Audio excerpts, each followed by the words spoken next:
the end of the year can be a really good time to think about how you're going to plan for the next growing season. So even though there might not be an awful lot of planting to do towards the end of the year in the winter months, there's lots of things you can do to help you to think about where you're going to plant things, what type of crops you're going to grow, where you're going to get your seeds and your other bulbs maybe from, and all these types of things.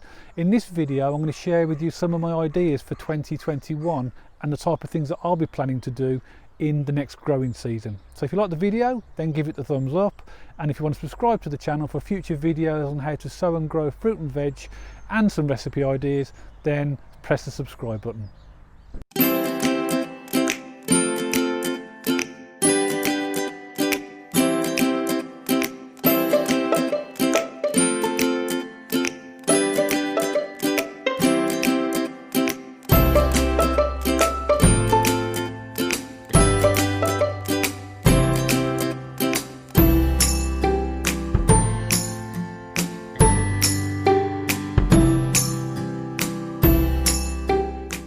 So space really is a premium in any allotment or garden, and you might look at this allotment and think, oh, there's plenty of space here, there's lots of beds ready to put fruit and vegetables into, but the reality is once you start putting crops in, the space gets used really quickly.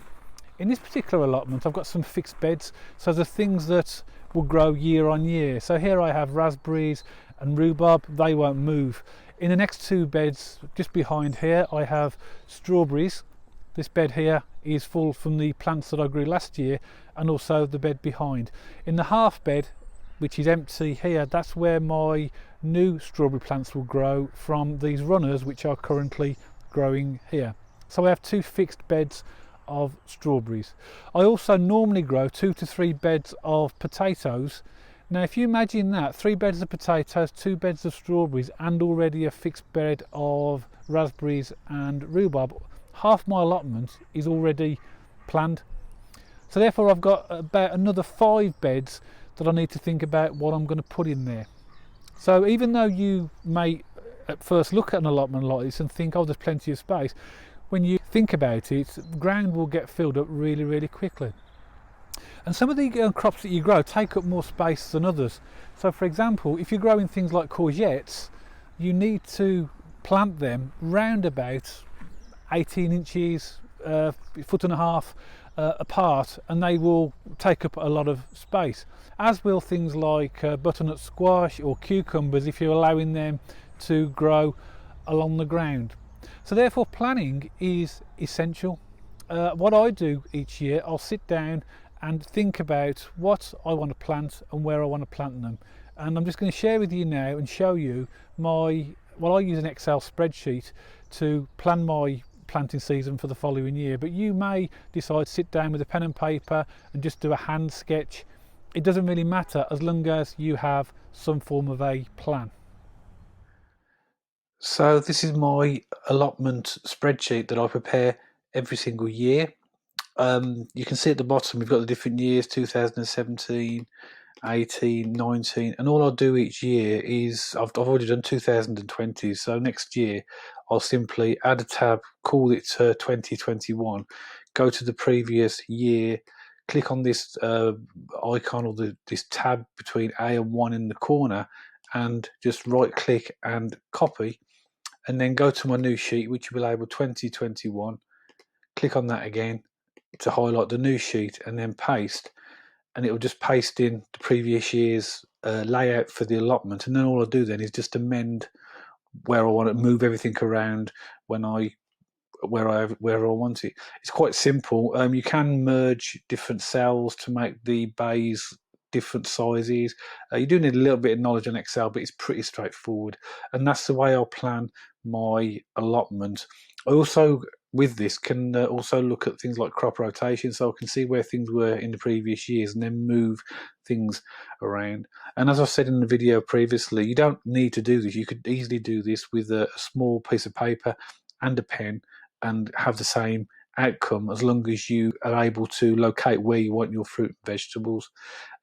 if you do want a copy of this, if you've subscribed to the channel and you'd like a copy of the Excel plan, I can send you the template so you can use it for yourself, and put your own layout on there depending on how you have your allotment.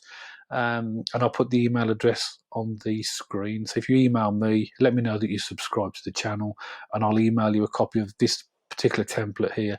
As I said, this is designed to suit my allotment, so this represents all the bays in my allotment. So you might need to move things around to suit however you're doing it. And if you've got a small garden or a smaller or a bigger plot, you might just need to delete cells and so it suits your particular layout. So this is flexible. So even though I have this at the moment for 2020, that's what I'm planning to do. It may be that I will change certain things as I go through, but at least I have a plan to start with. Another thing I'll do as part of my planning, when I've decided which crops are going where, is look at the ground that's in them. So it may be that I may need to add some compost or maybe even some well-rotted manure to certain beds, but I wouldn't do that every single year, because you can end up making the ground extremely rich, and that doesn't suit every type and variety of vegetable or fruit. So depending on what I'm putting, like for example in these two beds here, I'm going to have in the far bed in the corner I'll probably have my peas and things like that, and in that bed I'm just going to give that a good dig over the winter period. If I am doing winter digging, it'll just be a quick turnover, and then it'll be a final dig just before I'm about to plant the vegetables, just to make the ground ready for the seeds. So as part of my planning process, I'm also thinking about how and what I need to do to each individual bed in relation to what is going to be going on there. Also as well, you'll notice in here that some crops are already in. Here we have garlic, which I put in probably about a month or so ago now, and that's growing really well. That will be in place until probably late spring or early summer, when I'll be able to harvest that. And something else I'll also be thinking about in my planning is succession planting. What I'm trying to do in the allotment and what I'm learning to do is try to maximize the space. So when a crop is completed, what can I put in its place in order to start some other vegetables growing? That's something that I'm still learning, to be honest, and learning what goes in after certain crops and when they're planted. And a lot of that comes down to planning in the polytunnel. So when are the seeds need to be planted so that they're ready to plant out when I take certain crops out. So just having a simple plan to be able to think about these things is absolutely crucial. Another thing about the plan as well, it should be flexible. So that means that even though you might initially plan to put a certain vegetable or a fruit in a certain place, there's no reason why that can't change, and that can change for different reasons. It might be that you've planted more or less of something else and you've got more or less space, and that gives you flexibility to change things around. So it's pretty important that we think about how we're going to plan for the following year. Something else that's a little bit of not a dilemma, but something I haven't really decided on yet. I have planned to replace my polytunnel. I've mentioned this on previous videos, but part of me is wondering whether or not I just buy a new cover for the current one, because you can see that the door is ripped. This type of polytunnel has lasted me for 5 to 6 years. It's fairly small, but it's good for starting plants and then putting in things like peppers and tomatoes for growing in. And the choices I have is to replace the polytunnel cover, and then I'm going to put some staging in there, so more shelving, so I can grow more seedlings, or whether I completely remove it and replace it with a larger timber framed polytunnel. I haven't decided yet what I'd like to do. A lot of it's going to come down to timing in terms of other commitments I have, but I'm sure if you watch future videos you'll find out for yourself exactly what I did. So there you have it. Quite a lot of things to think about, ready for the growing season next year, and good planning will help you to be more successful, I would say, in your fruit and vegetables, in where you put them, what varieties you grow, what seeds you choose, how you prepare your ground. So lots of ideas there to think about. So let me know in the comments below how you're preparing for the next growing season, any ideas that you've got.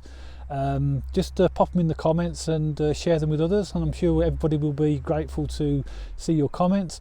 If you like the video, then give it the thumbs up. If you want to subscribe to the channel to see future videos of how to sow and grow fruit and veg, and also some recipe ideas, then please subscribe. So thank you very much for listening, and I'll see you again on the next video.